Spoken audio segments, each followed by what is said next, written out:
नमस्कार, स्वागत है आप सभी का। मैं हूं आपके साथ अनु सिंह। खबरों की शुरुआत इस वक्त की बड़ी खबर से, देहरादून से खबर, जहां भाजपा दफ्तर पर नारेबाजी हो रही है। यहां भाजपा महिला मोर्चा की कार्यकर्ताओं ने नारेबाजी की है। रितु खंडूरी के पक्ष में नारेबाजी ये महिला कार्यकर्ता कर रही हैं। उत्तराखंड में महिला मुख्यमंत्री बनाने की मांग है और इसी मांग को उठाने के लिए वे पहुंची हैं भाजपा देहरादून दफ्तर में। ये नारेबाजी करती हुई महिलाएं, जहां भाजपा महिला मोर्चा की कार्यकर्ताओं ने नारेबाजी कर रितु खंडूरी के पक्ष में मांग की है एक महिला मुख्यमंत्री बनाने की।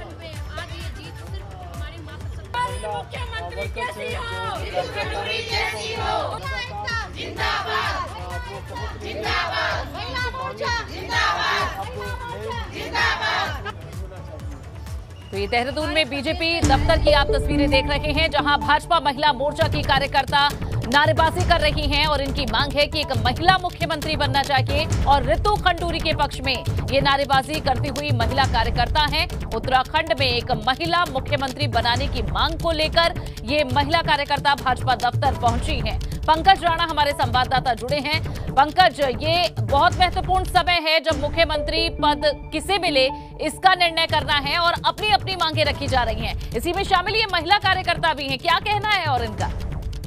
बिल्कुल, देखिए जिस तरह से इस बार महिला जीतकर विधानसभा पहुंची है, उससे महिलाओं का उत्साह काफी अच्छा नजर आ रहा है और इसीलिए जो महिला मोर्चा की तमाम भाजपाई कार्यकर्ता हैं वो प्रदेश कार्यालय में पहुंची हैं और कुछ देर बाद ही जो कोटद्वार से चुनाव जीती है रितु खंडूरी, वो भी पहुंचने वाली हैं। उन्होंने पहले ही ये माहौल तैयार कर दिया है कि उनके पक्ष में पूरी तरह से नारेबाजी कर रही है। उनका ये कहना है कि इस बार प्रदेश में एक महिला को प्रतिनिधि मिलना चाहिए, महिला को मुख्यमंत्री बनाया जाना चाहिए।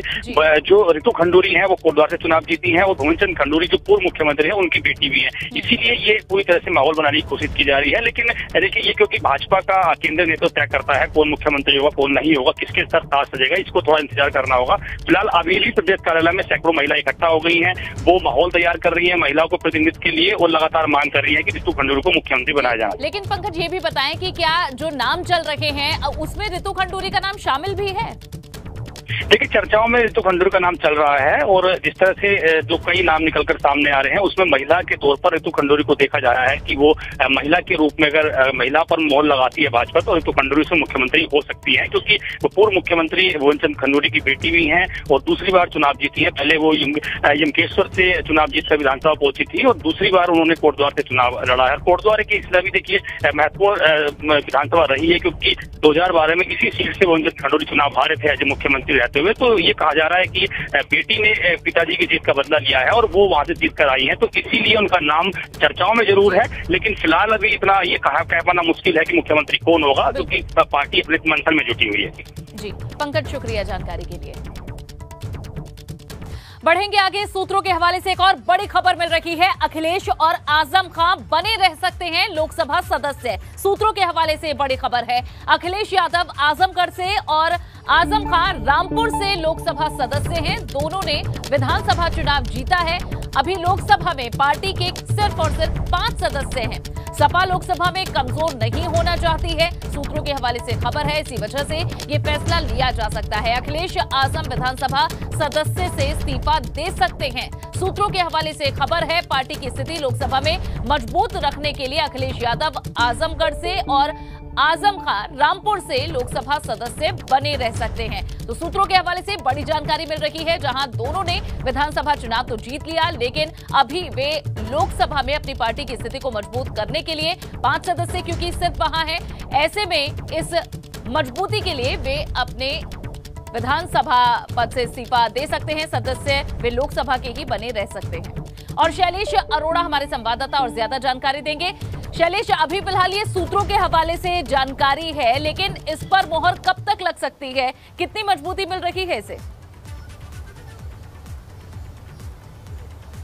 देखिए, अभी फिलहाल पार्टी के नेताओं के पास समय है इस चीज़ को लेकर और बहुत जल्द वो इस बारे में फैसला लेकर आधिकारिक घोषणा भी कर देंगे। लेकिन अभी तक जो सूचनाएं हैं उसमें ये लगभग तय मानकर चलिए कि अखिलेश यादव और आजम खान दोनों ही लोग संसद के सदस्य बने रहेंगे। इसकी एक बड़ी वजह, जैसा अभी आपने जिक्र भी किया, सिर्फ 5 सदस्य है, आगे लोकसभा का चुनाव भी है। और दूसरी चीज़ ये कि उत्तर प्रदेश में समाजवादी पार्टी की सरकार नहीं बन पाई है। ऐसे में अगर ये दोनों लोग अपनी विधायकी से इस्तीफा देकर संसद सदस्य बने रहते हैं तो वहाँ पर भी कुछ स्थिति बनी हुई उन्हें दिखेगी क्योंकि अगर 5 में ये 2 लोग भी ऐसा नहीं करते हैं और विधायक बनते हैं तो ऐसे केस में देखिए वहाँ पर जो है लोकसभा में और कमज़ोर होंगे। दूसरी चीज़, आगे लोकसभा के चुनाव हैं। आजम खान की चाहे बात करें चाहे अखिलेश यादव की बात करें, अखिलेश यादव जिस तरह से आजमगढ़ से सांसद हैं और इस बार के जो विधानसभा चुनाव रहे वहाँ पर आजमगढ़ में बहुत अच्छा माहौल रहा है समाजवादी पार्टी के लिए। ऐसे में खुद अखिलेश यादव भी आजमगढ़ में बने रहना चाहते हैं। यही वजह है कि जिसके चलते ये माना जा रहा है कि अखिलेश यादव जो हैं आगामी चुनाव को ध्यान में रखते हुए, पार्लियामेंट को ध्यान में रखते हुए ये फैसला बहुत जल्द ऐलान कर सकते हैं। और दूसरी तरफ अगर बात करते हैं आजम खान को लेकर, तो रामपुर से वो सांसद भी हैं, 2024 तक उनका टर्म अभी बाकी है और ऐसे में वो भी यही फैसला ले सकते हैं। बहरहाल बहुत जल्द पार्टी का जो शीर्ष नेतृत्व है उनकी तरफ से इसका ऐलान किया जाएगा। जहाँ तक बात करें दोनों लोग के चुनाव लड़ने की, क्योंकि सांसद तो वो पहले से थे, तो उसके पीछे देखिए कई फैक्टर थे। एक, कहीं ना कहीं भारतीय जनता पार्टी की तरफ से खुली चुनौती लगातार दी जा रही थी। मुख्यमंत्री योगी आदित्यनाथ पहले मैदान में उतरे, उन्होंने ऐलान किया गोरखपुर से खुद चुनाव लड़ने का। उसके बाद में कहीं ना कहीं एक विपक्ष के सामने बड़ी चुनौती भी थी अपने आप को बताने की।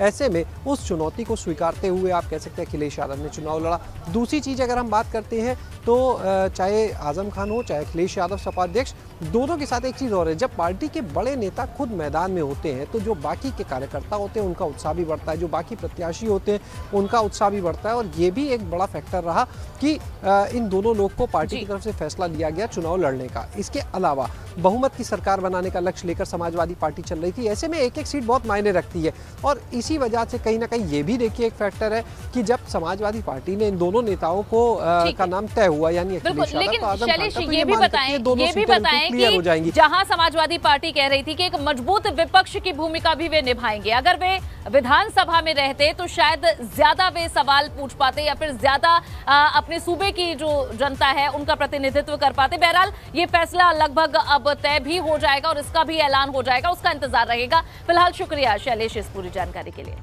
और चलिए खबरों में आगे बढ़ेंगे। लखनऊ से खबर, जहां सीएम योगी की पदाधिकारियों के साथ बैठक शुरू हो चुकी है। सीएम आवास पर यह पदाधिकारियों के साथ बैठक शुरू हुई है।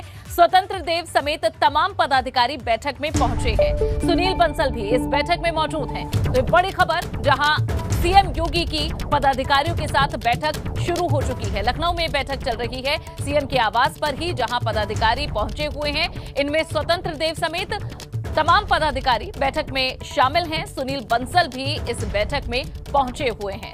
तो पदाधिकारियों के साथ ये अहम बैठक चुनाव नतीजों के बाद सीएम योगी की चल रही है। और विवेक हमारे संवाददाता और ज्यादा जानकारी देंगे। विवेक, क्या एजेंडा है इस बैठक का?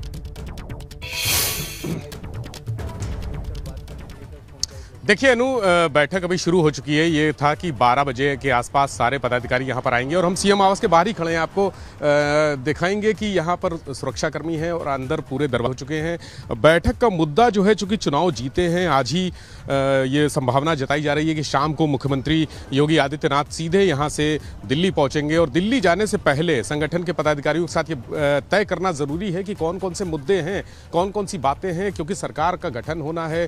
जो विधायक बने हैं वो लोग, उनको मंत्री पद देना है, मंत्री कौन कौन से बनेंगे, क्या बनेंगे। इसके अलावा चुनाव की समीक्षा भी करनी है। समीक्षा में जिस तरह से पिछली बार जो सीटें आई थी 324-25 का आंकड़ा था, अब की बार 50-60 सीटों के आसपास कम हुए। तो ये जो कमी हुई है, देखिए भाजपा ने चुनाव जीता है लेकिन कमी जो हुई है, जहां पर चूक हुई है, उसको भी रिकवर करना है, क्योंकि 2024 का चुनाव भी सामने है। अभी 2 साल बाद जो चुनाव होने हैं लोकसभा के, उसको लेकर भी चर्चा होनी है कि किस तरह से मजबूती होगी। तमाम ऐसे मुद्दे हैं। सबसे बड़ा मुद्दा यही है कि जो मंत्रिमंडल बनेगा, मुख्यमंत्री योगी आदित्यनाथ दोबारा शपथ लेंगे, कौन कौन लोग होंगे, क्योंकि कई मंत्री हारे भी हैं, उनकी जगह कौन रिप्लेस करेगा। कई नए चेहरे आए हैं जो बहुत मजबूती से आए हैं। अगर हम बात करें तो नए चेहरों में देवरिया से शलभमणि त्रिपाठी पहली बार चुनाव लड़े, उन्होंने जीता। राजेश्वर सिंह ईडी से आए, उन्होंने पहली बार चुनाव लड़े, पहली बार चुनाव जीता। असीम अरुण पहली बार चुनाव लड़े और पहली बार ही जीते, अच्छे वोटों से जीते हैं। तो ये सब ऐसे चेहरे हैं जो दावेदार भी हैं, बहुत तगड़े दावेदार हैं मंत्रिमंडल के लिए।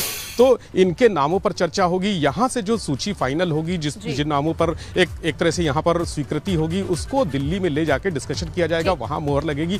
और आगे कब शपथ ग्रहण होना है, ये बताया जा रहा है कि 15 को शपथ ग्रहण हो सकता है या फिर होली के बाद होगा। ये भी चर्चा होनी है कि होलास्टक लग जाएगा तो उस दौरान ये काम नहीं होंगे, तो हो सकता है संभावना जताई जा रही है कि होली के बाद शपथ ग्रहण समारोह हो। इस दौरान एमएलसी के चुनाव भी होने हैं। बहुत सारे मुद्दे हैं अंदर चर्चा के लिए। एमएलसी के चुनाव में कौन कौन प्रत्याशी होंगे, जो हारे हैं, कहीं ऐसा तो नहीं कि जो हारे हैं बहुत कम मार्जिन से हारे हैं उनका नाम एमएलसी के लिए लिए आगे किया जाए। जैसे डिप्टी सीएम केशव प्रसाद मौर्य को हार मिली है तो एमएलसी, अभी वो एमएलसी हैं भी, हो सकता है कि उनका नाम प्रपोज किया जाए। तो बहुत सारी ऐसी चीजें हैं जिस पर आज डिस्कशन होना है। शाम को, देर शाम को मुख्यमंत्री बताया जा रहा है कि वहां दिल्ली के लिए निकलेंगे और ये सारी बैठक में आज जो चर्चा होगी वो दिल्ली के पदाधिकारियों से जो आला कमान है उस दौरान भी आपसे जानकारी लेंगे। शुक्रिया फिलहाल जानकारी के लिए।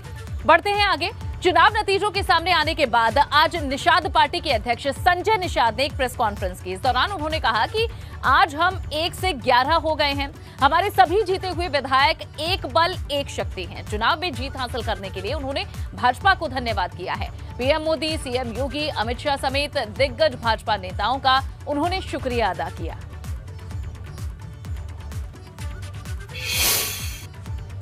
राजनीतिक जो संकल्प मैंने लिया था वो 13 जनवरी 2013 को वो निषाद राज के किले पर लिया था, जहां कभी भगवान राम वनवास को जाते वक्त अपना कदम रखे थे। अब बड़े भाई निषाद राज के गले मिले थे तो दुनिया में शांति आई थी।